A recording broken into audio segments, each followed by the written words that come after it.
Hello, everybody. Welcome to the Canadian Shield. My name is Sterling. I'm your host.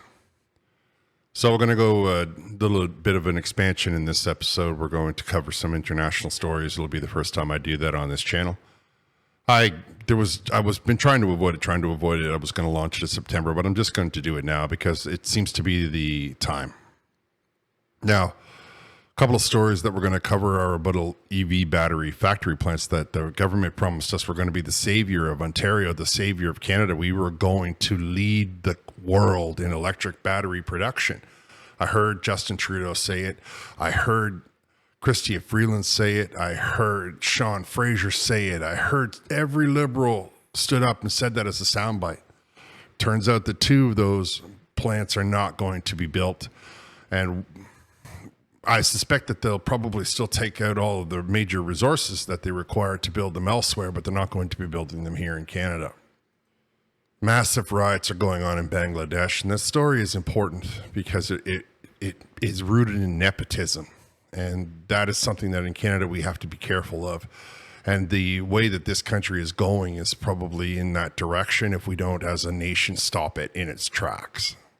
NORAD has claimed that it's intercepted Chinese and Russian jets flying off the coast of Alaska. And you'll want to stick around for the big story of the day. No, it's not Jasper. I get that everybody's talking about it, but you can cover that somewhere else. This one is about the French trains being attacked in unison, in coordinated attack, set on fire. Many of them will be shut down for weeks on end, just at the day that the Olympics are starting. And of course, it is, for all intents and purposes, one of the greatest train networks on Earth. Before I get into it, I would encourage you all to like, comment, subscribe, hit the notification bell, share this channel with all of your socials. Okay, so the first plant we were talking about is near Kingston, and it's an EV battery plant, $2.7 billion. They were getting all kinds of promises that they were going to start a lot of jobs. They were given tax benefits. They were given incentives from the province, incentives from the federal government, probably checks from the federal government, knowing the way Justin Trudeau and Mr. MP Champagne behave. After breaking ground in 2023, the company building a plant to produce battery components for electric vehicles in the municipality near Kingston, Ontario, says it's delaying construction of the plant, citing slowdown in EV sales. Well, of course, there's a slowdown in EV sales. It was always going to slow down. There was never going to be some wonderful time. We have known about the problems about electric vehicles. If you really care, all you got to do is look at Asia. They ride scooters everywhere, but they have issues with those scooters. They have problems with those scooters, especially when it comes to the recycling of the batteries. And recharging of the batteries. Those are very profound issues in a country that does not have any electrical grid. It might not be a problem in Japan, but I can assure you there's a big problem with it in parts of China. The project carried a total price tag of $2.76 billion and was projected to create 600 jobs. Well, those jobs aren't going to happen. According to the news release at the time, Innovation Science Economic Development Canada, the federal government was slated to invest $551 million. Now, Innovation Science Economic Development, that's MP Champagne. That's his job. He's the guy that looks after that particular department in the government. Now, they're blaming China. Umicore cited a situation on June 12th when it announced that a contract with the Chinese manufacturer would not materialize. The company said its legacy contracts were trailing off faster than anticipated, and that the delay in the ramp-up of contracts in Europe. So what they're saying there is that they don't have a supplier to make them, and they don't have anybody to buy them. So it was a big dream and a big fancy looking a promise, as they say. So you can see here where Doug Ford and MP Champagne and even someone in a headdress, so even the First Nations were on board. What I find most interesting is this here line. The company said it's realigning its operations to the new market reality, adding that a part of accomplishing this involves a thorough review of its battery materials business. Now, anybody who knows anything about batteries knows it's mostly copper. There's some nickel. It's all this material that Canada has in great abundance that the Liberal government doesn't really know how to take out of the ground. But that's a different thing. What I'm trying to get you to understand is they made all these promises, and now they've secured perhaps some mining rights, and they're just going to drain those resources right out of this country, which only moves Canada one step closer to being called a banana republic, because that's what happens, right? The government gets poor, and they sell the resources off to people who move them out of the country and get rich on them somewhere else. This is a more than just 600 job issue here. But before you go thinking that it was just this nefarious scheme by one particular group of operators, remember that was in the eastern part of Ontario. That's Kingston. That's going to have an impact in a region that's already depressed. But Ford has decided that it's not going to put electric battery manufactured or electric vehicles into the Windsor plant or the Oakville plant that they're building. So they're saying that they're going to retool, but Canada, especially Ontario, seems to have a history of having a lot of problem with these big three car manufacturers. Didn't Justin Trudeau bail out one in Oshawa only to have them turn around and move everything to Mexico? So Ford scraps a plan for a $1.8 billion Oakville EV assembly plant, will retool to make gasoline pickups, but that's only assuming that they need to come there at all, right? Why would they? If they're not keeping the deal with Canada to manufacture the batteries here, why would they bother? Why wouldn't they also move it to Mexico? Ford company announced today it was pivoting away from its initial production plans to build electric vehicles in the Oakville assembly plant. Instead, the automaker will refocus on the plant to produce gasoline-powered versions of the F-150. That'll start by 2026. So if they put those trucks in there, that's fine. It's the most selling vehicle in the world, the F-150. So it probably will have good long-term jobs, and there'll be lots of people that can go into that plant and get jobs. And let's be candid, the Liberal government doesn't understand how to hire or make anybody any jobs, but people need jobs.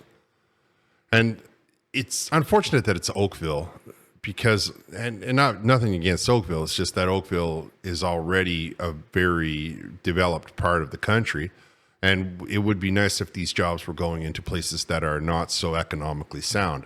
For those of you that don't know, Oakville basically sits on the outskirts of Toronto. It's got a couple of colleges in it. It's got some money. There's some money that lives in Oakville. I haven't been there in a while, so I don't know what kind of changes have been made, but I can say that these kind of jobs, these Ford jobs, if they have longevity, they can do a lot to make a neighborhood look really good, right? See, now Ford is claiming that they're going to build those EVs somewhere else. That doesn't make any sense to me. I don't think they're going to make them at all. When you're a company like Ford, you have to tiptoe. You have to walk a very fine line. You have investors, which are bankers, that have taken your money in a mutual fund, and they call themselves investors. You have companies like BlackRock. They're all the same. They have some money that they got from other people, and they're going to give you that money. In exchange, you give them stock. So they have to worry about those guys, because those guys want a profit. At the same time, they have to learn they have to make a profit. They have to worry about the unions. They have to worry about the market as a whole. So they walk this fine line where they make a lot of promises, and then they tell you, they stall you, right? They delay. Everything is a delay, especially when you're talking about an automaker, the big three automakers. They have a lot of raw material tied up. There's a lot of metal. There's a lot of precious metals. And there is some of these plants, you would be astounded. I mean, you need 15 minutes to get to the lunchroom. They're that big. So they have a lot to tiptoe along, and it's typical of an auto manufacturer to just put in stall tactics in their press releases. What we can say with absolute certainty is they're not going to build the batteries in Canada. And why would they build them somewhere else when Canada gave them such a sweet deal, and when Canada has all of the resources they require to build those batteries? At the same time, a company that was coming in here simply to build batteries has also shut down. So we can say with absolute certainty that there's no money in it. It's all fine and dandy to wave a green flag and say, look at how wonderful we are in the environmental and all of that stuff, until everybody starts to go broke. And then they can no longer justify it. And that's, I think, what we're seeing here, what we're witnessing here. And of course, Stephen Guilbeault is being as quiet gets. It's Mr. Champagne that I want to hear his spin on this, because he was, oh, we're not going to tell anybody about those contracts, and it's going to make 1 million great Canadian jobs, generational jobs. Yeah, okay, fair for every generation. How's that working out for you? Okay, so we've gone over to Bangladesh, and this will be the first time I go, like I mentioned, but it's an important story. The Bangladesh government was once part of Pakistan.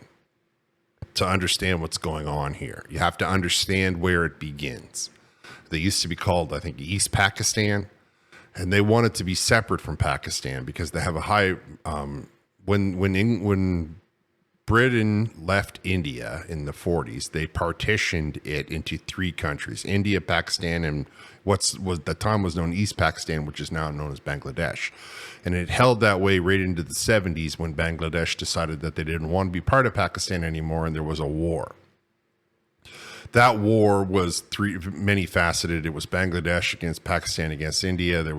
Sometimes India would help, sometimes they would fight against. It's the same typical with war everywhere. However, when the war was finished, the people that fought in that war said that we want to be part of the government.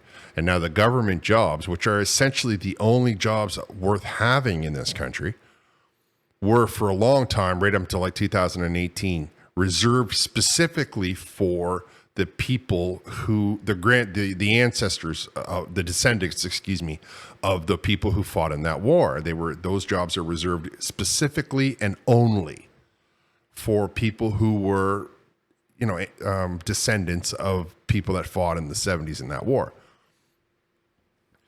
which creates a class, right? And they have no issue with that kind of stuff. Until 2018, when they decided that they were going to open to the overall population. Then last month or last week or something, they decided that they were going to switch back, that they were taking 35 or 40% of the jobs that are in the government are being given to this very select group of freedom fighters at the time, but are now your grandkids probably. But because they are the jobs that get the paycheck when the International Monetary Fund kicks in money, when the World Bank kicks in money, because these are the guys with the decent jobs and living in the decent neighborhoods and all of the stuff that comes along with that, the students who thought that they might be able to get a job lost their minds. And I mean, they lost their minds in ways that don't make any sense. They were rioting in Britain. Like, what's Britain got to do with it? There was rioting in different parts of the world, which had made no sense to me. And then they were fighting against the police, and the police were shooting them, right? 19 more as students clash that have gone down, right? Police in Bangladesh clashed with student protesters attempting to impose a complete shutdown on the country on Thursday, following days of violent confrontations during demonstrations over the system of allocating government jobs, with the media reports saying many people have died across the country. They turned the internet off in an effort to control them so that they wouldn't be able to coordinate amongst themselves, right? And so there wouldn't be an app for that. But it's not an exceedingly wealthy country. In fact, it's quite poor. And so there's going to be it has a lot of caste in it. And what that means is that, if you were born a street sweeper, if your dad was a street sweeper, you're going to be a street sweeper. Or if your dad was a middle clerk in government, you're going to be in government. Maybe one day you might be a minister of something. If your dad was a policeman, you're going to be a policeman. Things like that. And it was bothering them because it excludes a big portion of the country. They live in poverty, in abject poverty, as they like to call it. So when they made this decision to switch it back, and I can't say to you what their motivation was, all I can say with absolute certainty is that there is upwards, they're talking about hundreds of people that have now been unalived as a result of this rioting. And seems to be 3 and 4 factors, because now you've got the government, you've got the people who want the government jobs, and of course into that chaos will come other people like religious groups or groups who want to exploit any kind of economic opportunities. So it's telltale for you and I, because we have to make certain that we do not import that frame of mind into this country. We can no longer allow people to say, well, if you were born a duke, your dad was a duke, you're going to be a duke. If you were born a rice merchant, you're going to be a rice merchant. We have to remember that this is part of the problem with the land of the free, that you can be whatever you're good at. And if you're a woman and you're listening to this, if you want to be, a housewife because your mother was, then I guess we could import that sort of concept. But if you want to have an education or any of the things that many modern women want to have in the West, telling yourself that the caste system is permissible is a bad idea. On July 25th, the NORAD defense forces intercepted a Russian and a Chinese plane flying together. And there's a photo here of the taken by the defense ministry of the plane, a long-range bomber of the Chinese Air Force. I would not be exceedingly worried about long-range bombers in North America without taking a hold of something. And I think that's why it's important to recognize this, because the places that they would be willing or able to take a hold of are places like Alaska or the Northwest Territories. From there, they can put those planes on the ground and then probably drop bombs on, Washington, D.C. or whatever it may be. The fact that the Russians and the Chinese are flying in the air together indicates a couple of things. One, the Russians are helping the Chinese build airplanes. They're helping them build long-range airplanes, which might not mean much in the scope and the scheme of things to North America in the current model. But we have a very weak leader in Canada, and the Americans are looking set to elect the first woman president who is not strong militarily. They have already their eyes set on Taiwan, which is a historic thing that goes back to the 1940s. So the only thing that's left to do right now is to, if there was ever any election interference, China is absolutely going to try to get Kamala Harris elected, because they want to be able to take Taiwan without the interference of the Americans. And the American people are right now just completely and utterly distracted by everything else. If a woman president gets elected, the rest of the world are going to perceive that as an opportunity to start taking big pieces of American influence away from them. And BRICS is about to launch. So there's a whole host of mitigating factors that this could be just a dry run. They were like, well, let's fly over there. We'll send a Russian fighter jet and we'll send this Chinese bomber because we want to see we call it a bomber, but you could put lots of stuff in it, including men, right? People, like bodies on the ground. Now, I don't know that that's something that could transpire before Christmas, but I do believe that they will completely and utterly use these planes against Taiwan if they think for 1 second they can get the Americans to not intervene.